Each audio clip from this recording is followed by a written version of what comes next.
Radio 5 Todo Noticias, Canarias.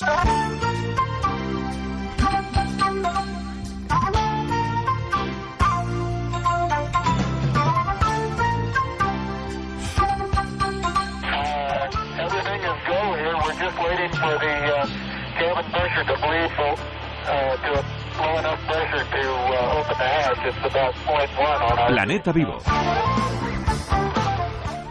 Llega el futuro, pero en el presente, por lo pronto, hay que garantizar que el planeta siga en su sitio y siga en orden, y para ello tenemos que reciclar y no hacer el animal como se suele hacer muchas veces. Y de eso vamos a hablar hoy, así que comenzamos.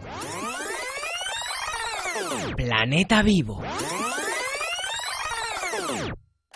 Al hilo de lo que comentaba Quique y de lo que vamos a hablar en el programa de hoy, estaba ahora pensando en cuántos teléfonos móviles habremos utilizado en nuestra vida y cuántos terminales móviles se fabrican al cabo del día, del año, y cuántos utilizamos, cuántos al mes se te cae al suelo y ya no vale para nada, y a dónde va todo eso, ¿no? Porque al final uno piensa que las cosas se acaban cuando las tiramos a la basura y nos desentendemos y decimos, ¡ay, ya está, esto ya no me toca!, ¿no? Pero no, hay unos procesos detrás mucho más interesantes.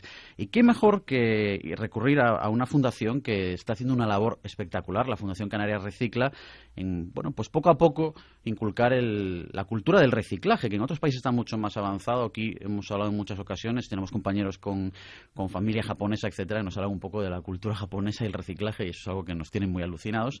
Pero hoy queremos ya saludar a una amiga de este programa, Carlota Cruz, que es directora de la Fundación Canarias Recicla. ¿Qué tal, Carlota? ¿Qué tal? Muy bien. Muy gracias. Bienvenida. Gracias por venir al Planeta Vivo.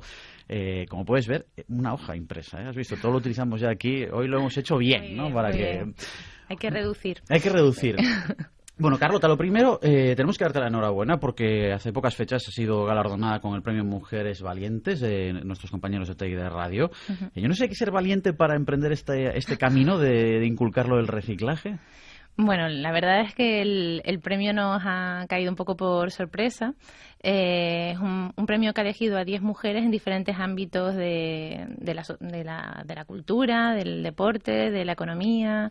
Y en este caso, pues, se eligió a alguien del sector del medio ambiente. Y a mí lo que más me ha hecho ilusión del premio, obviamente es halagador que premien lo que has hecho, ¿no? Pero sobre todo lo que más nos ha llegado es que el medio ambiente está entre las cuestiones que preocupan o que representan a la sociedad, y hasta hace poco muchas veces se olvidaba, ¿no? Y dentro del medio ambiente, además, los residuos, ¿no? Que también ha sido una parte más olvidada, pues porque al final se consideraba basura. Trabajo subterráneo, ¿no? Exacto. Exactamente. Entonces, bueno, en este sentido estamos contentos de que se empiece a hablar de los residuos y muy contentos porque este grupo de comunicación haya visto que el medio ambiente es un tema del que hablar, ¿no?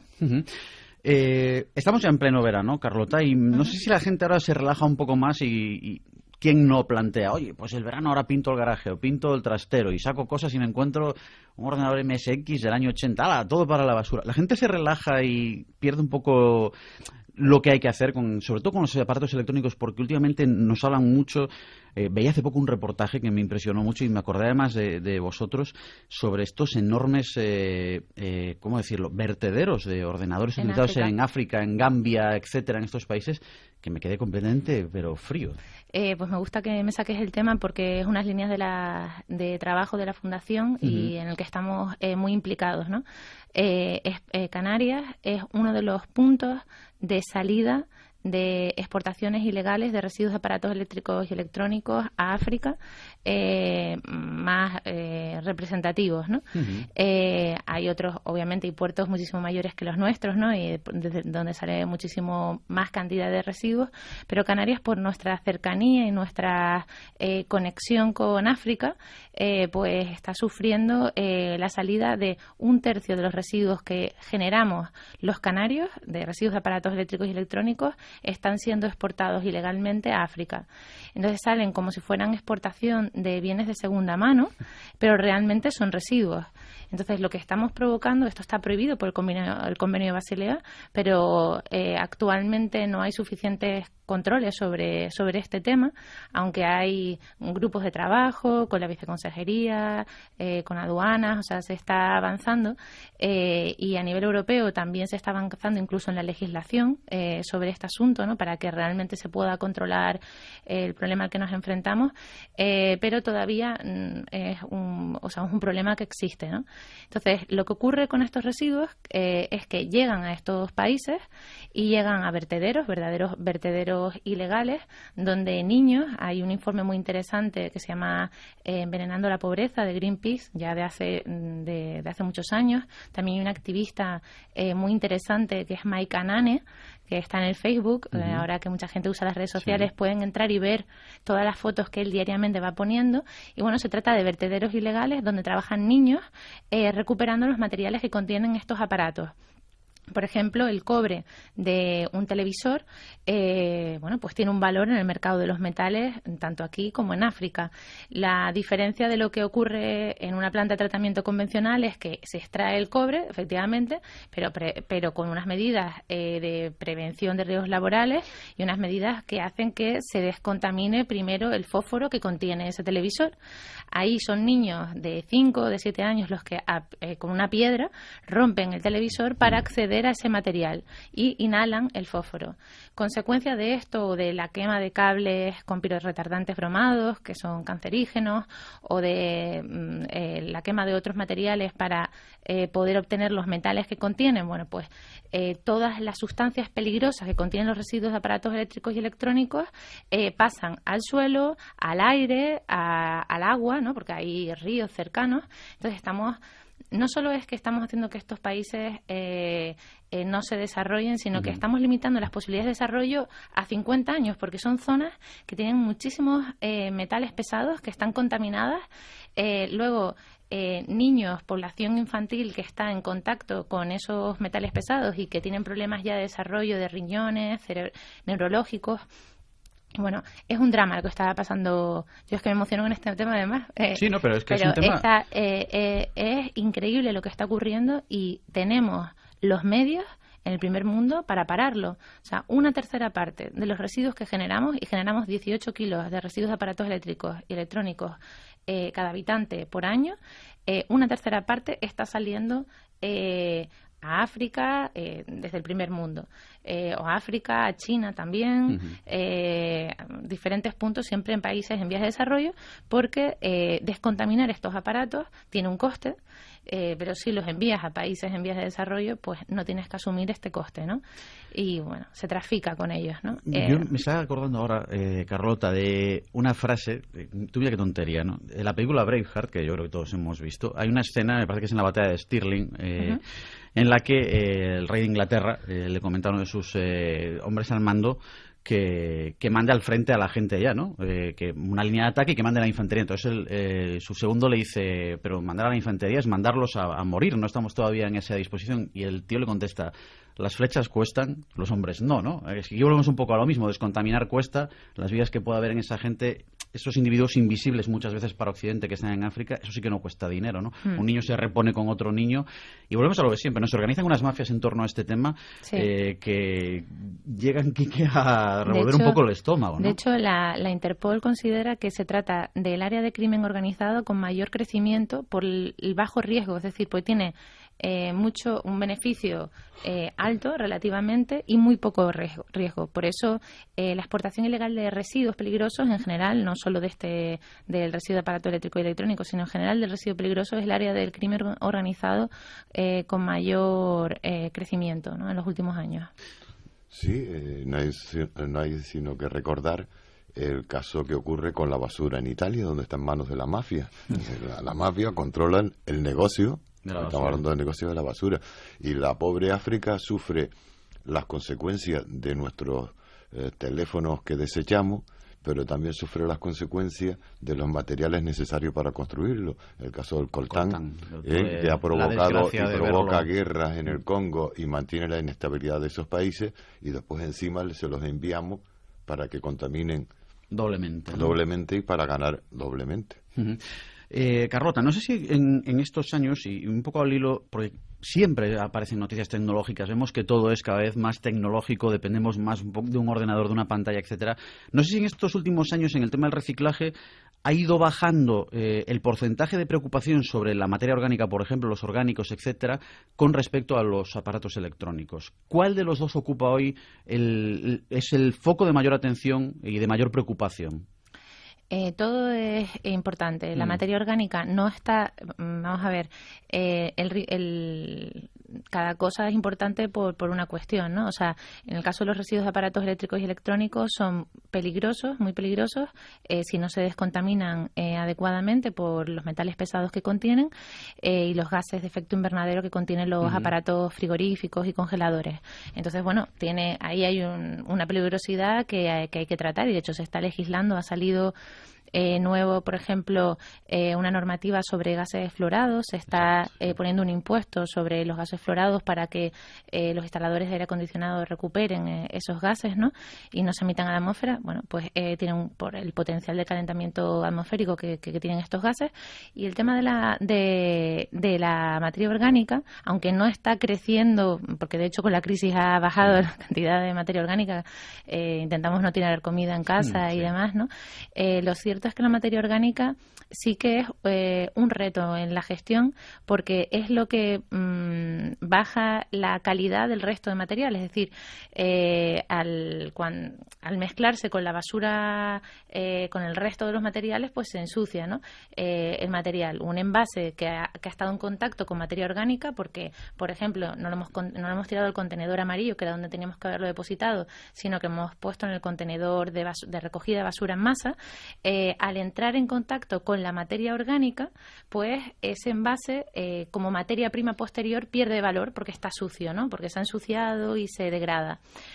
Por eso es muy importante, la materia orgánica representa el 40% de la materia que generamos. O sea, realmente en un archipiélago como el nuestro, de reducido tamaño, en el que cada vez somos más, generamos más residuos y demás, pues tenemos... reciclar ese 40% de materia de residuos es importante y luego con esa materia orgánica, si la hiciéramos una recogida selectiva, o sea, la separáramos en casa, se obtendría un compost de muchísima calidad para la agricultura. Quiero decir, cuando hablo de materia orgánica no me refiero al contenedor, que muchas veces la gente dice el de materia orgánica es el contenedor de basura en la que se mezcla. No, me refiero a un contenedor específico donde solo hubiera materia orgánica, que es el 40%, repito, de la basura que generamos. Es súper importante. Una adecuada gestión de la materia orgánica nos daría un compost buenísimo y encima, como no estaría mezclada con el resto de basura, pues los materiales tendrían muchísima más calidad, ¿no? Entonces, bueno, es un reto que tenemos por delante y que yo creo que en las islas tenemos que asumir ese reto, el de conseguir gestionar adecuadamente la fracción orgánica. Tengo una pregunta, Carlota. Yo tuve la suerte de nacer en Lugo, ciudad romana de abolengo, y ahora parece que nos hemos empecinado en batir el récord Guinness de no recoger la basura, ¿no? Y llevamos como 40 días en huelga, o llevan 40 días en huelga en la ciudad sin recoger la basura, ¿vale? Creo que no sé, 300, 400 toneladas o 500, yo qué sé, ya hay una cantidad absurda de basura en la calle. Son 40 días, estamos en verano. ¿Esa basura ya ha perdido su capacidad de reciclaje también al estar descomponiéndose en la calle? ¿Tiene algún tipo de valor de calidad ahora que vayan a los centros de recuperación? ¿O eso ya es una materia perdida? Bueno, yo no... ¿Quieres decir lo que ya ha sido recogido selectivamente? Claro, por ejemplo, todo lo que está allí... los contenedores de recogida de envases, de contenedor exacto, amarillo y tal, sí, se puede recuperar, o sea, no habría problema. El único problema es que por lo que a lo mejor llegaría a vertedero, es que el estado de putrefacción es tal que a lo mejor, o sea, el contenedor amarillo lo que va es una planta de clasificación de envases, ¿no? Y ahí hay personas que son los triadores que son los que separan.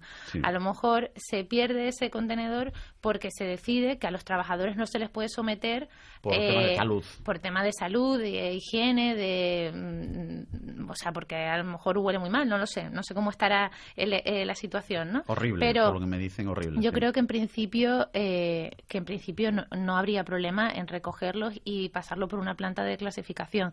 El problema que se genera es de salubridad, ¿no? En las calles durante 40 días sin recoger la basura me puedo imaginar como el olor. Eso en sí. verano tiene que ser Y eso que luego tremendo. afortunadamente no hace un calor espantoso, pero bueno, la situación es, ya te digo, No, son tiene que 40 ser días y límite. es límite y bueno, Desde ya el punto de- sanidad Exacto. obligado a recogida porque Exacto. tampoco te van a salir ahí ratones como camellos de grandes y tampoco Sí. tampoco se trata Ese de es el eso. problema. Hay otro tipo de residuo, Carlota, que muchas veces, y yo el primero, a lo mejor estoy en la cocina y se me rompe una sartén. Yo sé que esto puede Sí. parecer muy ridículo, pero muchas veces te planteas, ¿y dónde tiro una sartén? Pues tienes que ir a un punto limpio. Al punto limpio, Sí. o sea, como si fuese un aparato también grande, etcétera, o sea, una sartén, por pequeña que sea, pues claro, eso... En principio tendrías que ir al punto limpio. Una sartén no es un envase, que sería lo que va en el contenedor amarillo. Tampoco es un vidrio, que sería lo que va en el contenedor verde. Entonces, todo lo que veas que en tu calle no hay un contenedor de donde depositar, te tienes que ir a un punto limpio y allí tienen una parte que es para chatarra, para metal, para residuos metálicos. Y entonces es ahí donde iría Mi sartén. tu sartén, sí. No me digas que a ti no te ha pasado, Quique. ¿Alguna Sí, vez? soy usuario de un punto limpio, por alguna vez todas esas cosas que no sé dónde tirarlo. Pero lo que me causa mi tristeza es que lo que acaba de comentar Carlota, que estemos en unas islas donde la materia orgánica se está desperdiciando cuando es una fuente de riqueza, como está diciendo, tendríamos el compost mejor del mundo, que es algo que necesita urgentemente nuestra agricultura, que deje de emplear abonos químicos cuando tenemos una fuente que pueda alimentarla. El inconveniente, que no hay un sistema de recogida selectiva de la materia orgánica, no se ha difundido entre la gente que lo gris no es lo orgánico, como acaba de explicar Carlota, sino es donde se tira todo lo que no sabemos dónde ponerlo, y acostumbrarnos a un cuarto envase donde solo vaya la materia orgánica con una recogida absolutamente selectiva, y tendríamos solucionado pues muchos problemas, no uno. No solo tenemos solucionado un problema de abastecer a nuestra agricultura o un abono de excelente calidad, sino que aseguraríamos por lo menos que los vertederos actuales tendrían una vida mucho más prolongada en vez de lugar estar rellenándolo con eso que nos podría ser útil. Es que hay cosas que uno no dejan de sorprenderle cuando escucha a los expertos hablar, ¿no? Y también piensa uno del compostaje. Pues realmente tiene toda la razón Quique, ¿no? Esos químicos, esos elementos químicos que vamos incorporando también a los suelos y que al final, pues a la larga acaban causando problemas. Te voy a poner otra pregunta, Carlota. Estamos en verano, a la gente le encanta hacer paellas y todo este tipo de cosas. Los aceites, eso es un tema que también mucha gente... ¿Qué hace la gente? ¿O por el lavabo? ¿O por el desagüe? Eso es un comportamiento muy común. O sea, mucha gente que nos está escuchando dirá, caramba, pues yo alguna vez lo he hecho. Los aceites, es bueno guardarlos en botellas en casa y después, ¿a dónde los llevamos? Bueno, ya muchos municipios tienen contenedores de recogida, recogida de aceite en la calle, ¿no? Entonces suelen ser contenedores naranjas. Pues ahí hay que depositarlos dentro de una botella de plástico cerrada para que, bueno, para no manchar el contenedor, ¿no? O si no, si en su municipio no hay este tipo de recogida, si la hay en todos los puntos limpios. O sea que ir llenando una garrafa grande, si no tienes cerca un contenedor, pues ir haciendo ahí acopio del aceite y acercarte a un punto limpio y entregarlo allí. Las cafeterías, muchos restaurantes ya lo están haciendo, entonces a lo mejor si para los oyentes que estén en algún pueblo, a lo mejor se pueden acercar a alguna cafetería o algún restaurante del municipio y dejarlo allí porque ellos ya se encargan de junto los aceites de sus cocinas entregarlo a un gestor, pero si no, pues un punto limpio. Comentabas antes, y también lógicamente en verano, no en donde yo nací en Lugo, porque el verano allí son 2 días, pero evidentemente en zonas como la nuestra, en Andalucía, en otras zonas, también nos escuchan allende los mares, como se suele decir en países calurosos de Centroamérica, de Sudamérica. El tema de los aires acondicionados. Hace poco hemos visto también que ya empieza a forzarse un poco el tema de los gases de los aires acondicionados. Al final, ¿qué pesa más o cuál es vuestro principal caballo de batalla? ¿El uso particular, el individuo que en su casa comete errores pues comunes que cometemos todos muchas veces por falta de educación en el reciclaje, o la gran industria? Bueno, nosotros trabajamos todas las líneas. Es decir, como en el tema del reciclaje de aparatos eléctricos y electrónicos, la sensibilización o los convenios para hacer recogidas con ayuntamientos y demás, pues realmente son para llegar al residuo que genera el doméstico, el que genera el ciudadano, ¿no? Pero luego también, por ejemplo, al hilo de lo que me comentas de los aires acondicionados, se ha puesto en marcha ahora una línea de tratamiento de los gases refrigerantes de los aires acondicionados y de plantas de tratamiento de frigoríficos. Es decir, en Arico hay una planta que recicla frigoríficos y congeladores. En esos frigoríficos y congeladores, para que lo entiendan los oyentes, pues hay unos gases que son gases refrigerantes que son malísimos para el medio ambiente, porque son los causantes, los antiguos eran causantes del agujero de la capa de ozono, y ahora los que han sustituido a aquellos producen el calentamiento global, ¿no? Eso pasa, que cada son vez gases de peor, efecto invernadero. Nos cansamos del ozono, nos cargamos el calentamiento, Claro, y ahora se ¿cuál va a ser pasa el de siguiente? algo peor a algo menos malo. O sea, lo que se va haciendo es ir cambiándolo por cosas que son menos malas, ¿no? Entonces, bueno, pues son estos gases refrigerantes, los tienen los frigoríficos, la planta genera en el proceso de reciclaje una gran cantidad de gases que se recuperan, o sea, no es que se generen, sino que se recuperan del proceso de descontaminación, y antes había que mandarlos a eliminar a Francia. Entonces, la planta lo que ha puesto ahora es una nueva línea en la que en vez de tenerlos que eliminar en Francia, se somete a un proceso que se llama de conversión, que es un proceso desde el punto de vista de valoración mejor, porque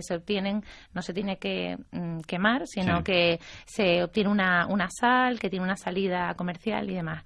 Entonces, estos gases se tratan junto con gases de instaladores y mantenedores de profesionales de equipos de aire acondicionado, que ha salido una nueva ley que les obliga, bueno, ya les obligaba a gestionarlos correctamente, pero ahora tienen un impuesto que los grava, y para poder que le devuelvan ese impuesto, pues tienen que entregarlos a un gestor, tienen que reciclarlos, ¿no? Entonces, estos dos gases, tanto los de los instaladores de aire acondicionado profesionales como los de la planta, se van a tratar en esta nueva línea. Entonces, cuando me preguntas, ¿solo os dedicáis al tema particular de ciudadanos y tal? Bueno, hay otros tipos de residuos, como es el caso de los gases, en el que son generados por instaladores, por grandes frigoristas, que son profesionales, ¿no? Entonces, bueno, son diferentes públicos a los que tenemos que ir concienciando, y hace poco, por ejemplo, organizamos una jornada en la planta para informar sobre este nuevo impuesto y cómo se tiene que reciclar correctamente estos gases, ¿no? Entonces, son diferentes líneas, porque cada problema tiene una solución distinta, ¿no? Y hay que tratarla de forma diferente. Uno de las palabras de moda en el mundo industrial es la trazabilidad, ¿no? Sí. Ahora hay trazabilidad agroalimentaria, la Unión Europea va a exigir una trazabilidad de los productos farmacéuticos. También llega la trazabilidad al mundo electrónico y eléctrico. ¿Va a haber un control eficaz sobre el momento en el que sale hasta su punto de muerte, digámoslo así, tecnológica? Sí, o sea, en el tema de los residuos la trazabilidad es fundamental, es saber dónde se originó el residuo, quién lo transportó, si se transportó correctamente y si llegó a una planta de tratamiento adecuada, ¿no? O sea, conocer todo el camino. Piensa que solo una tercera parte de estos residuos se gestionan correctamente. Hay 2/3 partes que se van por canales ilegales, ¿no? De hecho, uno de los problemas que tenemos es la canibalización, es decir, del residuo, cómo se le extraen al residuo de forma ilegal las partes valiosas, emitiendo a la atmósfera pues esos gases de efecto invernadero de los que antes hablábamos, ¿no?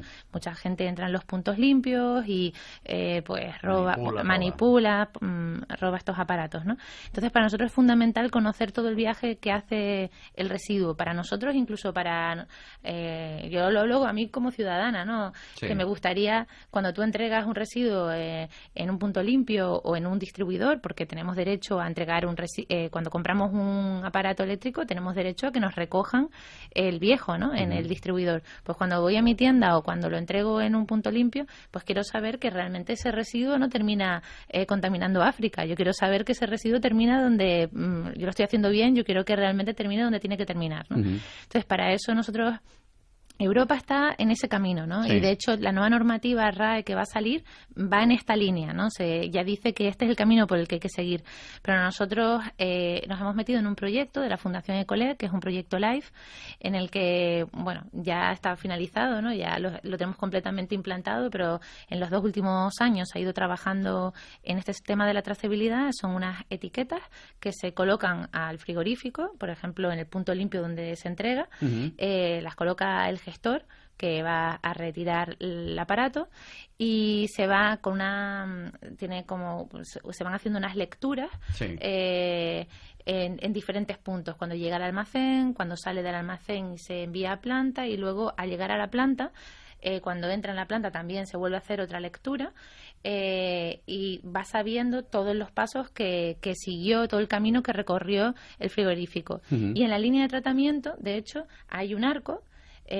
Cada vez que el arco detecta que está pasando por debajo un frigorífico que tiene una etiqueta, pues se activa una cámara, y entonces la cámara graba cómo el frigorífico está siendo triturado. Entonces, ahora mismo tú como ciudadano no podrías ver cómo se tritura tu frigorífico, cómo se recicla, pero en el futuro, imagínate, sería fantástico incluso ver eso. Ahora mismo lo podemos ver nosotros, y todos los sistemas integrados de gestión saben que su frigorífico ha pasado desde el punto limpio, que ha ido por un transportista, que ha pasado por un almacén y que llega a una planta donde ha sido reciclado. Incluso hay imágenes de ese reciclaje, ¿no? Qué bueno. Entonces, bueno, cada vez se va avanzando más en esto. Lo ideal sería que no tuviéramos que ponerle la etiqueta, sino que ya viniese con la etiqueta puesta dentro del producto.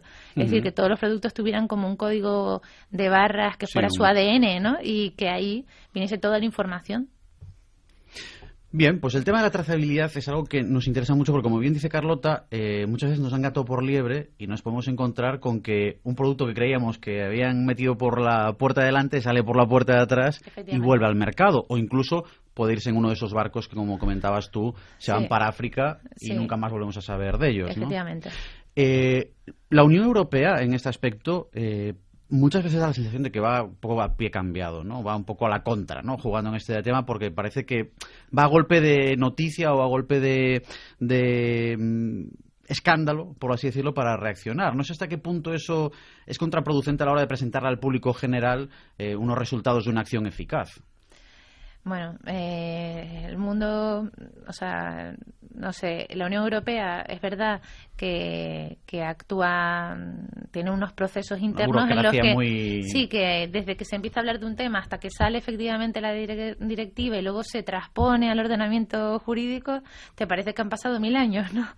Pero bueno, es el sistema que tenemos y bueno, lo que tenemos que hacer nosotros como ciudadanos es presionar para que se agilice, ¿no? Cuando hay interés ciudadano, tú lo has dicho, cuando hay interés ciudadano sobre un tema y todo el mundo está mirando hacia un tema, ellos entienden que hay que agilizarlo, porque al final hay políticos y de cada país, y si los ciudadanos de esos países están sensibilizados con un tema, pues se ponen las pilas, ¿no? Nos vamos acercando al final de la entrevista y supongo que, bueno, pues la Fundación Canarias Recicla no se queda solo aquí, sino que siempre tiene una visión de futuro y una misión de garantizar una mejor gestión y mejor utilización de nuestros recursos. ¿Qué retos se os plantean en el corto plazo? ¿Por dónde veis que pueden venir los próximos problemas? ¿Sigue siendo el mundo tecnológico el que más quebraderos os va a dar o hay alguna cosilla por ahí que se nos escapa? Bueno, en el mundo tecnológico ahora va a entrar en vigor una nueva directiva RAE que establece unos objetivos de valorización de recogida súper ambiciosos, ¿no? Que van y bueno, este es un reto que tenemos por delante y que queremos hacer bien, ¿no? Estamos preparándonos para ello. Y luego eso en la parte de los residuos de aparatos eléctricos, en la parte educativa, de los proyectos educativos que tenemos en marcha, pues tenemos el proyecto Aula Canarias Recicla, de educación ambiental en toda Canarias. Queremos que sea un proyecto además permanente, es decir, que no sea un proyecto que empiece y termina, sino que lo mantengamos siempre nosotros. Se trata de acercar el reciclaje a las aulas y luego acercar a esos alumnos al reciclaje, al mundo del reciclaje, que no solo los niños conozcan cómo separar los residuos, y que no se quede ahí eso, sino que luego puedan conocer cómo se recicla en una industria real y qué es lo que ocurre con esos residuos que ellos han llevado a un punto limpio, ¿no? O sea, acercar un poco que vivan la experiencia del reciclaje los niños. En nuestros proyectos educativos cada vez vamos intentando innovar y hacer proyectos más ambiciosos, porque creemos que la educación ambiental es una pata en la que se requiere un esfuerzo serio en Canarias. Eso por una parte. Luego están nuestros proyectos de investigación y desarrollo, como el de WeTrace, que acabamos de hablar de trazabilidad, que van también en la línea de usar nuevos materiales obtenidos del proceso de reciclaje de subproductos o incluso de residuos del proceso de reciclaje, intentar valorizarlos y darles usos, ¿no? De forma que cada vez tengamos más una economía, en Canarias, una economía circular, que actúe como los ecosistemas naturales, donde no hay residuos, todo se aprovecha. Pues intentar cada vez perfeccionar más los procesos industriales para que esos materiales que son residuos en otras industrias, en nuestras industrias del reciclaje no lo sean y se les pueda dar una salida, ¿no?